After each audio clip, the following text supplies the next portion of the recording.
Hello everyone, my name is Gaurav और आज मैं आपको पढ़ाऊंगा डिसइंफेक्शन का सबसे important method that is called chlorination. तो क्लोरीनेशन का क्या मतलब है? क्लोरीनेशन का मतलब है वाटर में क्लोरीन को ऐड करना। ओके, ये तो सिंपल सी बात है। अब ये सवाल ये आता है कि जब हम पानी में क्लोरीनेशन करते हैं, क्लोरीन ऐड करते हैं, तो उससे क्या असर होता है, क्या फ़ायदा है उससे करने का। ओके, तो ये समझते हैं हम। जब भी हम वाटर में क्लोरीन मिलाते हैं, क्लोरीन में वाटर मिलाते हैं, तो ये क्या दो चीज़ में डिसइंटीग्रेट हो जाता है, that is called hydrochlorous acid and sulphuric acid. Okay, HOCl and HCl। Okay, ये HOCl फिर डिसइंटीग्रेट होता है वाटर से ऐड करके, तो क्या बनाता है H प्लस और OCl माइनस आयंस निकालता है। ओके, तो आप यहाँ ध्यान दीजिए, OCl minus, HOCl and chlorine, ये तीनों जो हैं ये ऐसे मॉलिक्यूल्स हैं जो कि क्या हैं, ऑक्सीडाइजिंग एजेंट हैं।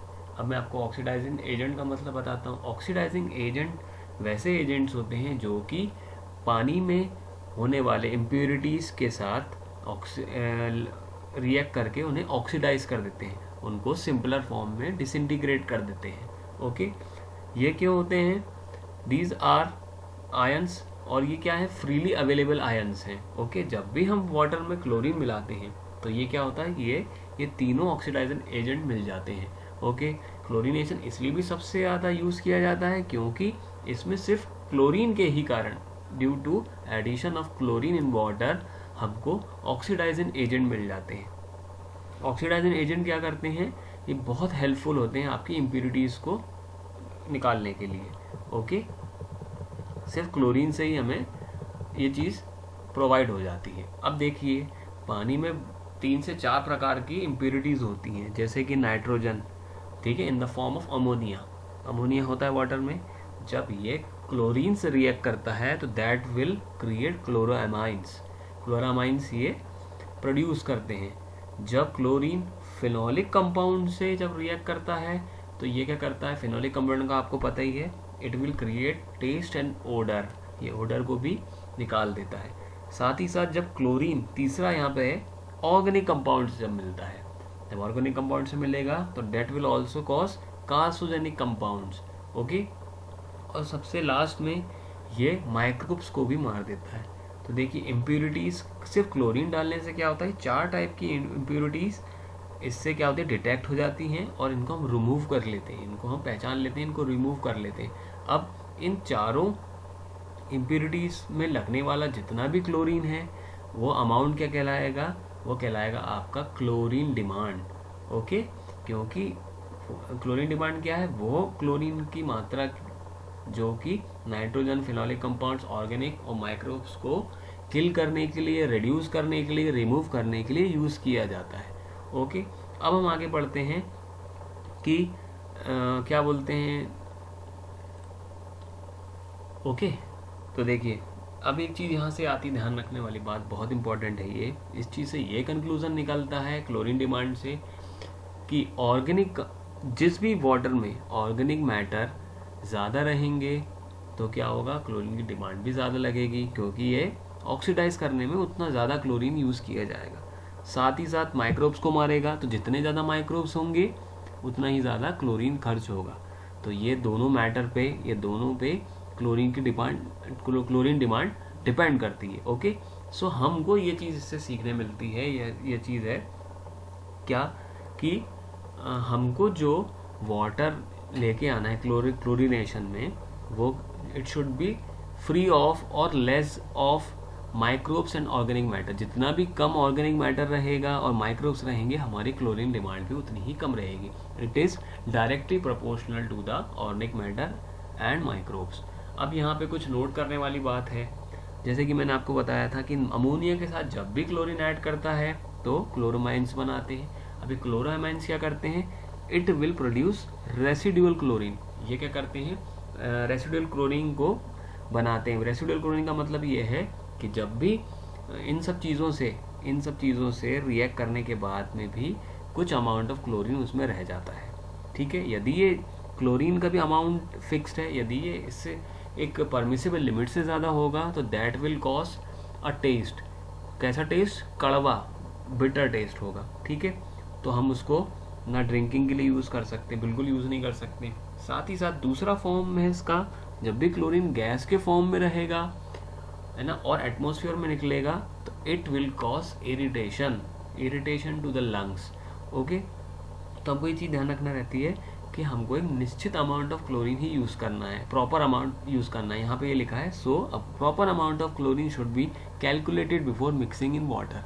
ओके, हम क्या करते हैं, कोई भी ट्रीटमेंट करने से पहले उसका एक अमाउंट निकालते हैं, कितना अमाउंट उसमें यूज़ होगा। ओके, क्या हो जाएगा, तो हम क्या करते हैं, क्लोरीन जब गैसियस फॉर्म में रहता है तो हम ये ध्यान रखते हैं कि ये एटमॉस्फेयर में बिल्कुल ना निकले, नहीं तो ये it will cause irritation.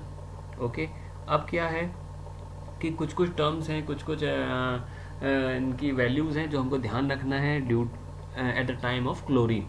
Okay, तो एक चीज़ मैं बता दूं कि क्लोरीन को ऐड करते हैं हम थ्रू क्लोरीनेटर। क्लोरीनेटर एक apparatus है जिससे कि क्लोरीन को ऐड किया जाता है, उसको मिक्स किया जाता है। ओके, अब मिक्स किया जाता है तो कितने मिनट के लिए, कितने समय के लिए हम उसे कांटेक्ट रखते हैं, कितने समय के लिए उसको हम डालते हैं, वो हम डालते हैं 20 से लेकर 40 मिनट तक के लिए। ओके, ठीक है। इसके बाद इसकी बात आती है कि हम कितना डालेंगे, तो वो हमको बताता है dosage, that will call the dosage, कि उसमें कितनी मात्रा होना चाहिए। तो डोसेज कितना है, 0.2 ppm।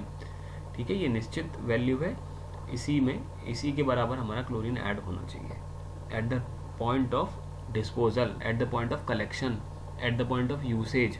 यदि हम घर पे अपना पानी आ रहा है, हमारे थ्रू पाइप्स आ रहा है, तो हमारे बर्तनों में तक भी इतना ही ppm होना चाहिए। यदि इससे ज़्यादा बढ़ेगा तो क्या हो जाएगा, मैंने आपको बताया था कि it will cause bitter taste. Okay, अब मैंने देखा एक चीज़ इम्पॉर्टेंट ये है कि क्लोरीन इतना ज़्यादा डिमांडेड क्यों है, क्योंकि due to its some advantages. दूसरे भी बहुत सारे तरीके हैं डिसइंफेक्शन करने के, बट क्लोरीन सबसे ज़्यादा कॉमनली यूज़ किया जाता है। जाहिर सी बात है कुछ एडवांटेजेस के होंगे। तो क्या होता है, क्लोरीन सबसे इसकी अच्छी कुछ खूबियाँ ये हैं कि it can be easily stored, इसको हम कैसे भी स्टोर कर सकते हैं, आराम से हो जाते हैं।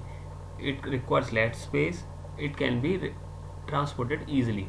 क्या होता है, ये ड्रम्स में या कैंस में फिल होके ये पहुंच जाता है आराम से एक जगह से दूसरी जगह। So it is very convenient to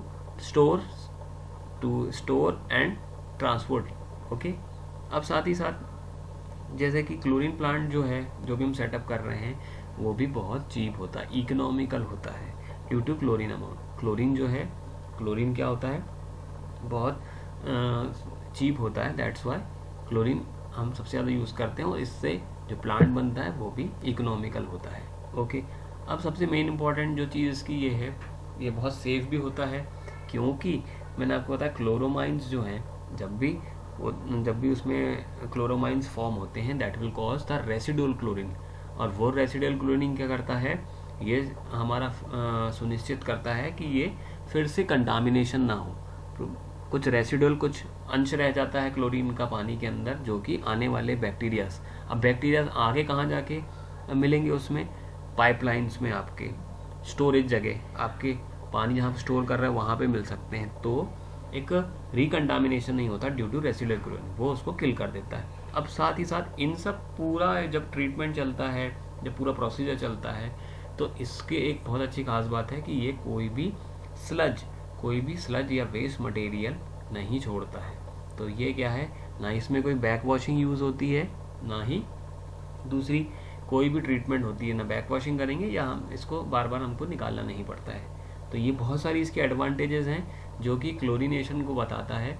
chlorination को ये डिफाइन करता है कि सबसे इकोनॉमिकल है, चीप है, सेफ है और सबसे ज़्यादा यूज़ किया जाता है। So this is all about the chlorination. Thank you.